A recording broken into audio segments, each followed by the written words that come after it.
Well, I decided that I'm just going to take a chance and power this thing up and see what happens. I want to try and make a decision pretty soon on this, whether or not it looks like it's going to go somewhere or whether or not I've got like a major problem that's going to involve a lot more time or money or both.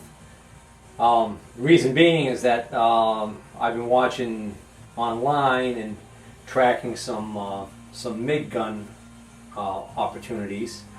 And as far as used MIG guns go, the ones that I'm seeing on there, they're, guys are looking for $30, $50 plus shipping. And I mean, then you look at the pictures close and they just look like they're really trashed bad. So I don't really see the point in doing that when I can pick up online for $140 shipped. There's some aftermarket guns that are probably made in China or somewhere that are, direct replacements for the Miller M25 gun that this probably originally came with. And the thing is, the eBay seller who's got these things, he sold quite a few of them, and he's got several people that even took the time to review them and couldn't say enough good stuff about them. So I think like the original M25 Miller gun at a welding supply is going to run somewhere around $300. So I can't see, I'm not going to spend that kind of money. And like I said, I just can't see spending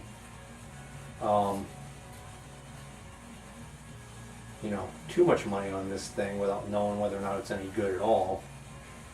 So what I'm going to do is I'm going to just throw on this pigtail, okay, which will allow me to plug into my 50 amp circuit that I have here in the ceiling, which is actually robbed off of my stove circuit in the house. But I run my plasma cutter off of that, no problem. And I've even run the big Airco arc welder off of this, at lower amperage. So this thing actually only calls for a 50 amp circuit on 230 volt. So, anyways, so I was going to wire this direct in, but the thing is that this nice cable that came with the unit actually comes right in, and it's got eyelets crimped on the end of it that screw right to the switch. So I'd have to put eyelets on this and unscrew all that. So I decided I'm just going to wire nut it together. Because again, I'm not looking to draw high amperage out of this thing. This is just basically, I want to see if it'll fire up. And even if I do try and draw an arc down the road, I could still do it with this. It's not like I'm going to be sitting there and doing production line welding and, demanding that much current to flow through this. I'm taping up my wire nuts just for safety because they are just one size too small for those conductors, I think. Here goes nothing. Yeah, I know some of you are not going to approve of my undersized conductors here and the stove plug and everything, but again, it's not like I'm planning on going right to work with this welder. So I've got the main power switch off here on the front, and I can see the cable comes in and it goes right to the main power switch. So with that main switch off, this thing basically has no electricity going into it anywhere. There isn't like a secondary circuit or anything that's run off of that. So barring a shorted power switch, which is highly unlikely, there's no reason why anything should happen when I plug this in. And it doesn't. Now for the fun part. Shutting off my shop radio, because even though it's on pretty low, I still want it perfectly quiet, so when I hit this switch, if anything bad sounding happens, I can hear it immediately. Now I do have this light, this pilot light. Sticking my finger in there is not too wise because that's now live on that side of the switch. Alright, that light looks like it's out of the way.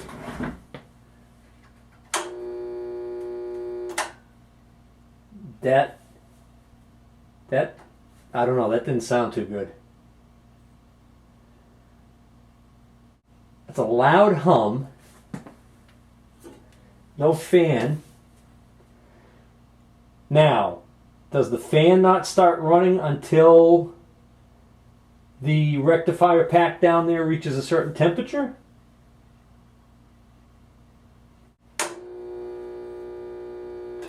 Tell you another thing, that little pilot lamp that's supposed to be the on light for power doesn't come on. As puppies go, that's a sick one, I'd say. Yeah, it looks like I already made a mistake. Another mistake. When I got this thing, I looked at these jumpers, and I remember seeing that the jumpers were set for the 200 volt position. There's a little chart right here. 200 volt, 230 volt, and then 460 volt. Well, 230 volt is what I'm going to be running here because I got good clean power. Why this would be set on 200 volt is surprising to me, because if this was in a Voc-Tech school, you would think that they would have plenty of power there.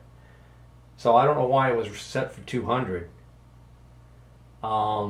Maybe somebody can enlighten me to that. I'm actually a little concerned about that. I'm worried about whether or not it was set on 200 and they had been using it on 230. I think whatever damage is done to it, if that was the case, it was already done. I don't think I just blew anything by doing that for that short period of time. Of course, I could be wrong. It could be that I just don't want to, think that I did. I do have this unplugged in case anybody was wondering. I'm not sticking my fingers in here with this live. So those little jumpers are going to be moved to the inside. And what this is doing is this is selecting which taps on the primary side of the power transformer the main power is being fed into. I would have thought that these slotted to make it easier to take them off. And they are.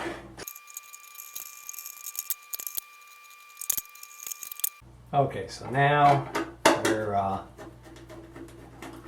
we're set for 230 volt input power. Now, if that horrible hum that I'm hearing is because of a dead short, then it's about to get worse, because now I'm setting the taps for 230 volt. I'm basically setting this up to get even more voltage pumped into a short. So I'm gonna see what happens.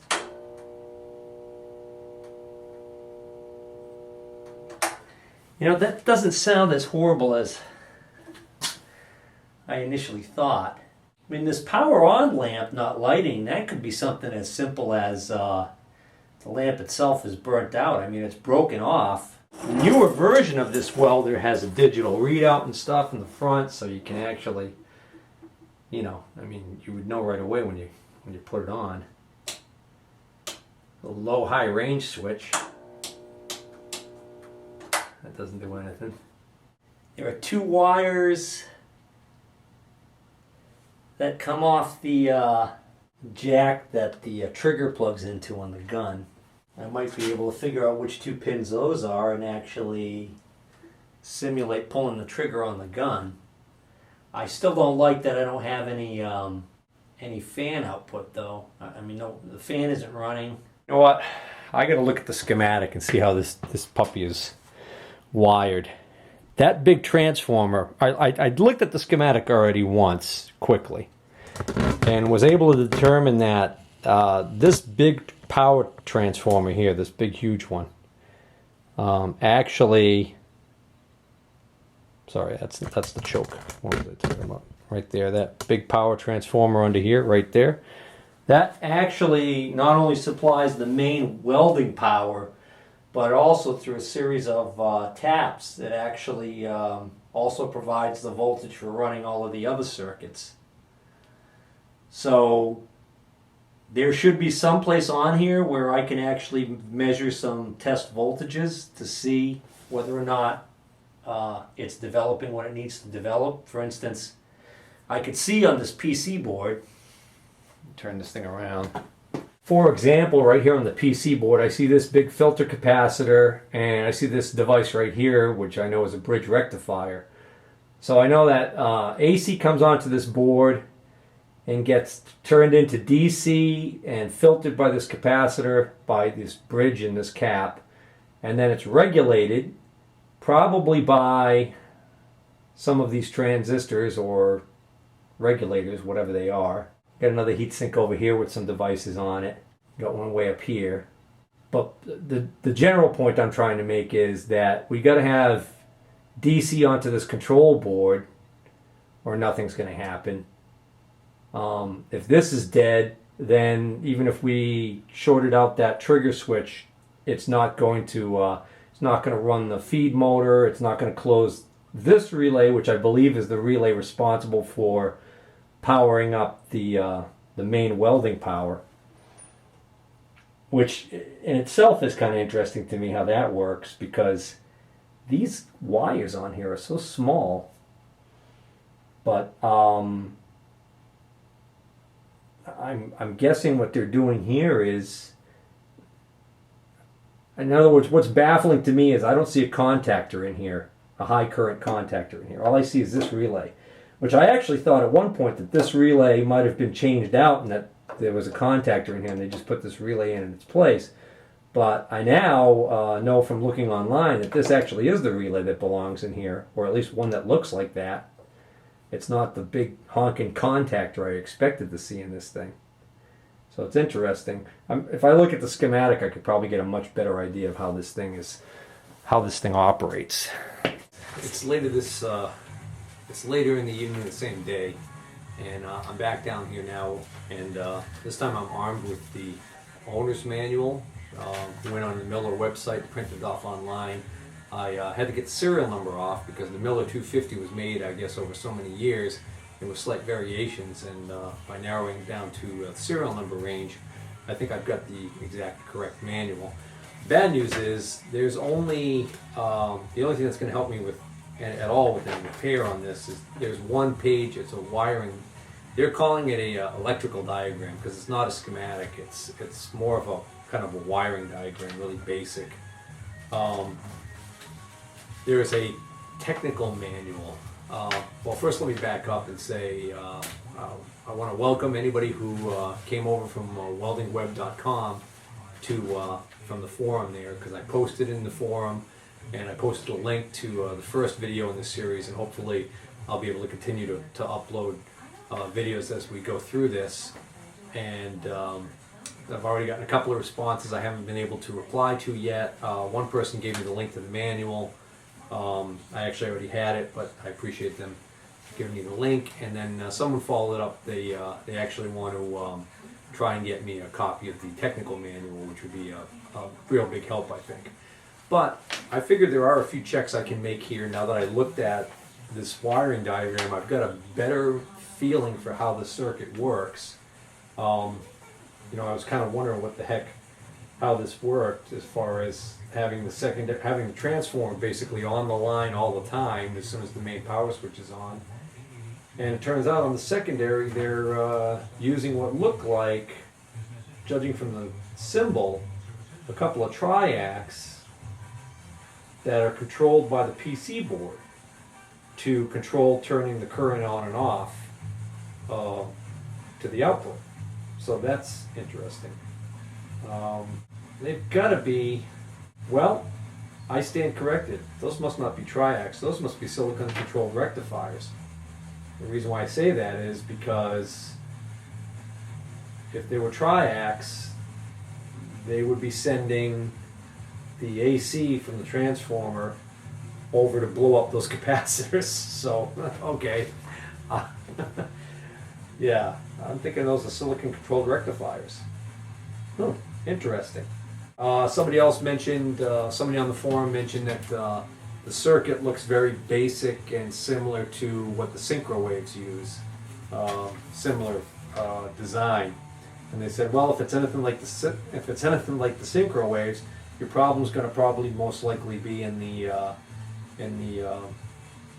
I think he called them triacs maybe or something like that, or the PC board itself. It could be any number of things.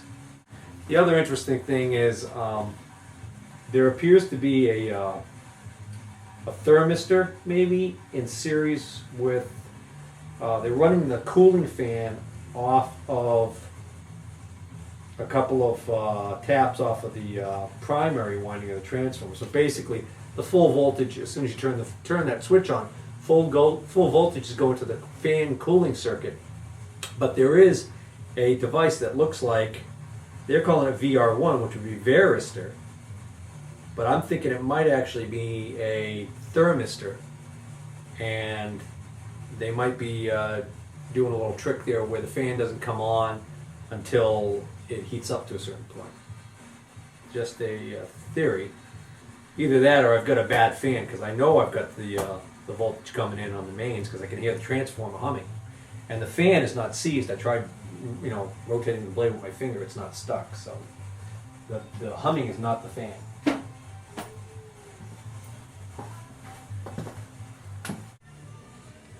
So hopefully this will come out fairly clearly. Here's where your mains come in right here. And so the black wire and the white wire, and of course your green ground wire. And it goes through a double pole single throw switch, which is that big black switch on the front. And as soon as you close that switch, power is being fed through these taps, which this is your this is those jumpers that I was playing with to change from 200 volt to 230 volt input. Your main voltage, as soon as you close that switch, it's going to fire up this primary winding on this transformer. Okay, the primary is split and it has a couple of taps, and that's so that they can play with how much of the winding is being used depending on what the input voltage is. So this is a step down transformer, and the ratio of step down is basically going to be a matter of the ratio of turns here versus turns here. Well, by using taps and splitting the winding this way, you're able to effectively, by playing with these jumpers, get any different combination of ratios. Alright, enough about that.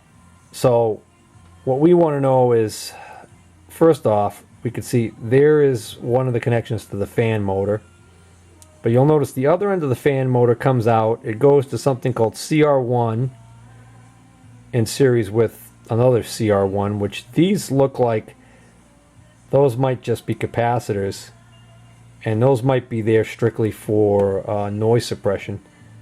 So the current flow through the fan motor to the other side of the line goes through this VR1. So if I jump out VR1, that fan should run, or the fan's bad. Simple as that. So I could do that test if I'm really curious about the fan, but I mean the fan not running to me seems like the least of my problems right now. So here are these devices that I'm looking at right here. Alright, so this is SR1, and this one down here is, well, it's not labeled, so I don't know whether or not they're considering this like assembly SR1, or if it's just missing from the page here. Maybe it's supposed to be SR2 over here. But SR must stand for silicon rectifier. And you can see this, and basically it's a diode, but we've got an extra leg right here on each one of these, and you'll notice that these both go back to here. This is the main PC board. You see it says main control. So this board right here is the main board that's running the whole show. So you're not going to get any output here unless these are being turned on here by this here.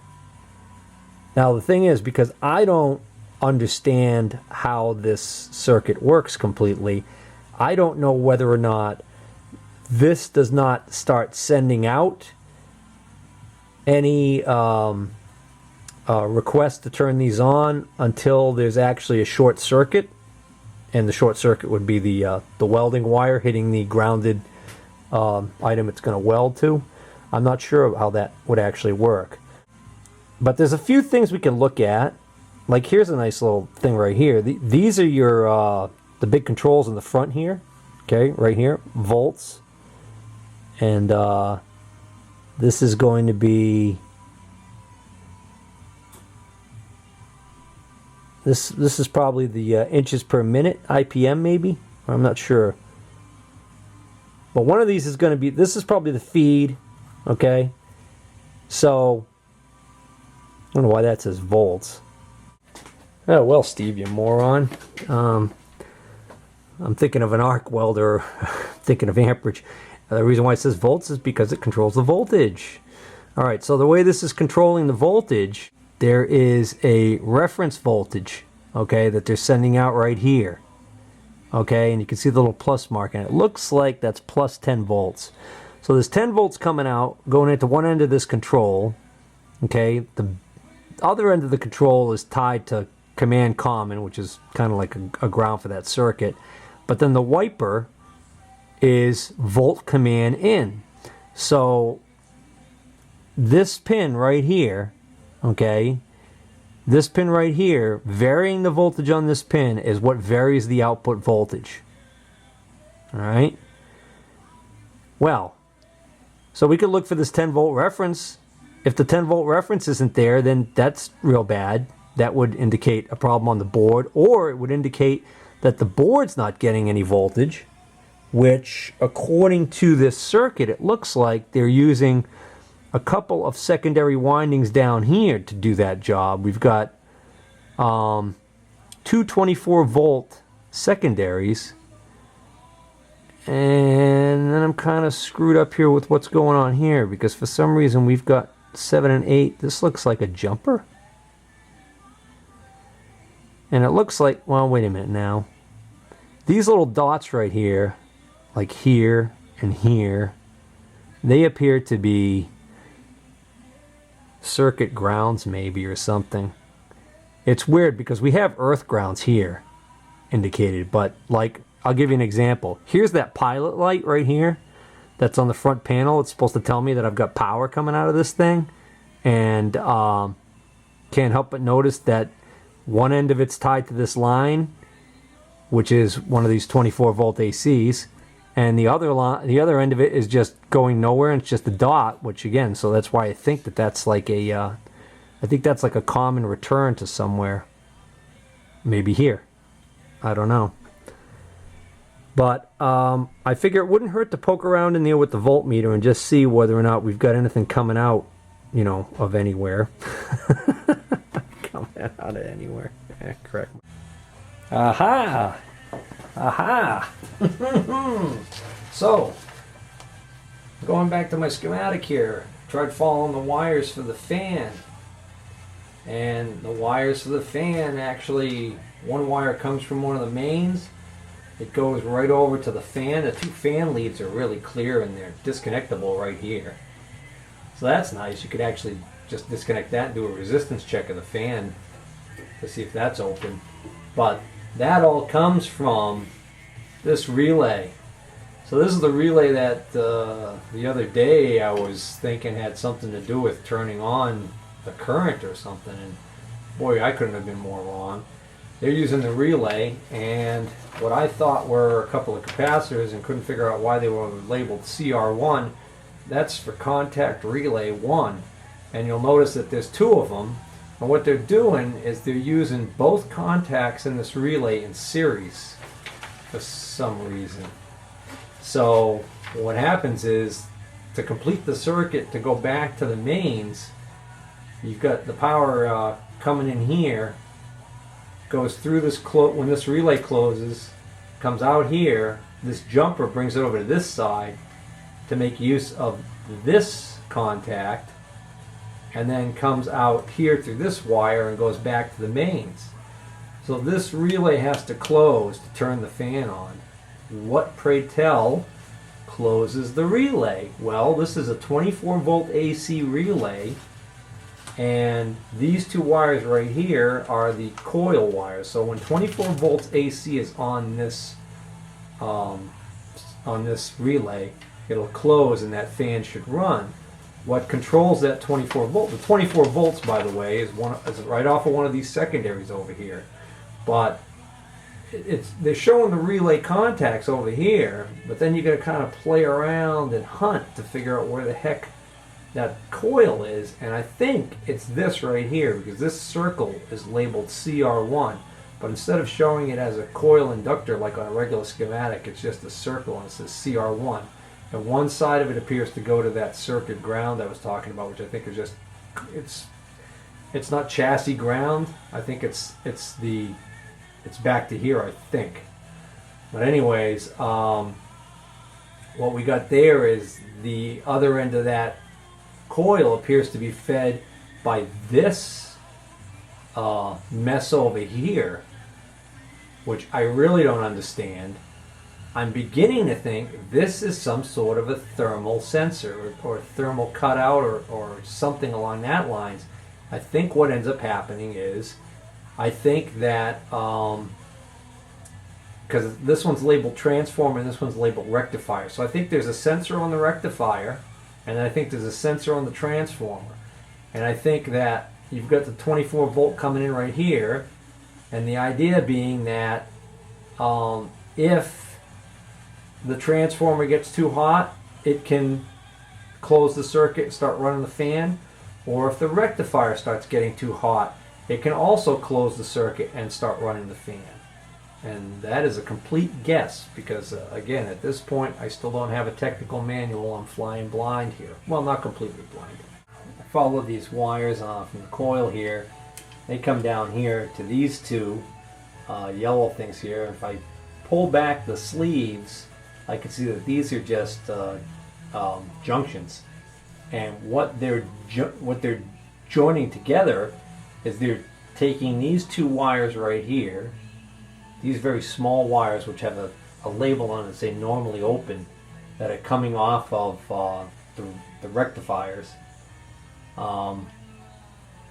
and joining them in parallel with these two wires here that are coming out of the transformer. So I believe that's also a normally open sensor, that when it gets too hot in that transformer is going to close, or when it gets too hot here on the rectifier, this one will close and have the effect of connecting these two white wires together, one of which goes over to the coil, and the other one must go back to the transformer circuit. If I'm right about that, then touching these two together should actually close this relay and make the fan start running. So I'm not really using a true divide and conquer troubleshooting method here. I'm just kind of screwing around, really. But my thinking is, you know what that will tell me is if I can get this relay to close and the fan to come on, what that will tell me for sure is it'll tell me that my 24 volt secondary is healthy, that I've got AC coming out of there. So when I touch this to this, that relay should close and the fan should start.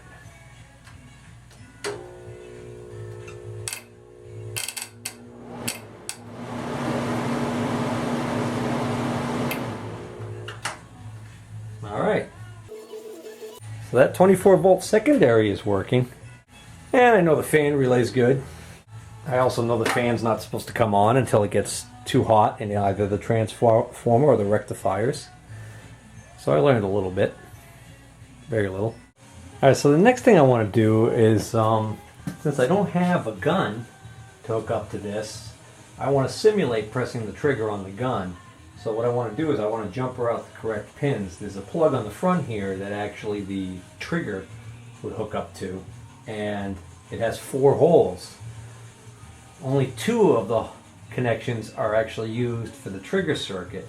So here are the 2 wires that come off the back, and I found that one of them junctions to 2 other wires right here, so I stuck a meter probe in there and measured from there and figured out which pin was common to that.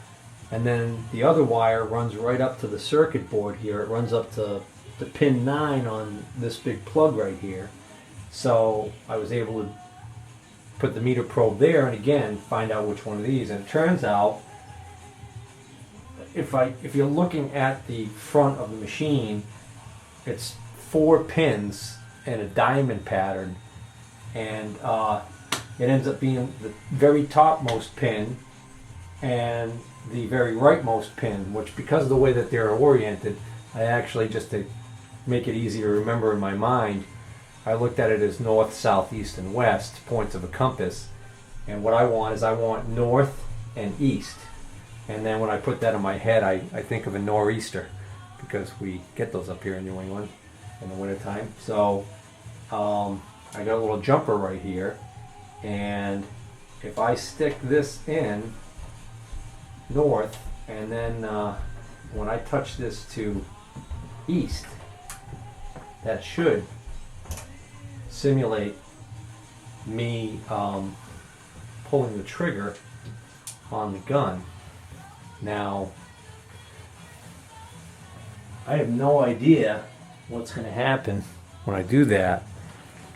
I'm hoping what will happen is that the feed motor will start running. Let's give this a shot.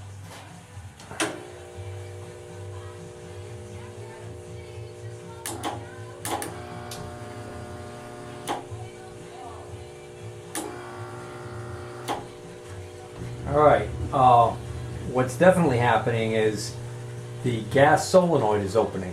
I can hear that opening and closing when I simulate pulling the trigger. That's actually good news. That means that this circuit board can't be completely blown, because it wouldn't be able to send that signal out to tell the solenoid to turn on and off. And the feed motor's running. Son of a gun.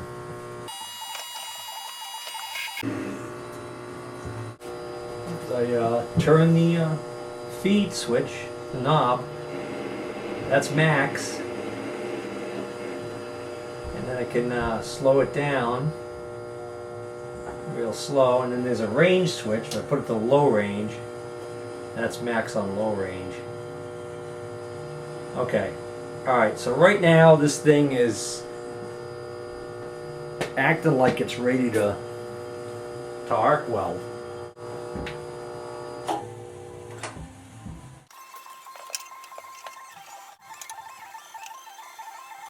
Alright, let's see if there's any DC voltage output.